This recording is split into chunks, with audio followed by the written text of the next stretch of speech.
আল্লাহ রাব্বুল আলামিন একা ছিলেন, তখন কিছুই ছিল না। আবার যখন সব কিছু ধ্বংস হয়ে যাবে, আল্লাহ পাক একাই থাকবেন, আর কিছু থাকবে না। এখন আল্লাহ পাক সর্বপ্রথম সৃষ্টি করলেন আরশে আজিম। কি সৃষ্টি করলেন? এবং আরশটা পানির উপরে ছিল। কিসের উপরে? পানির উপরে।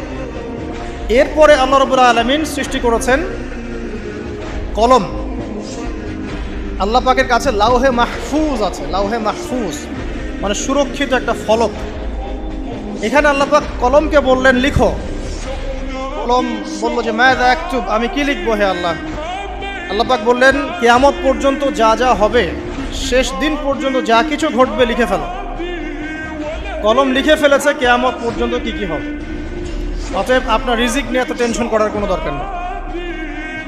বিয়ে শাদী হচ্ছে না, এই জন্য কবরে গিয়ে মানত করার কোনো দরকার নেই। সময় মতো হবে ইনশাআল্লাহ। যখন রিজিক তাকদিরে লেখা আছে, সময় মতো ইনশাআল্লাহ হবেই। তাকদিরের বাইরে কিছু হবে না।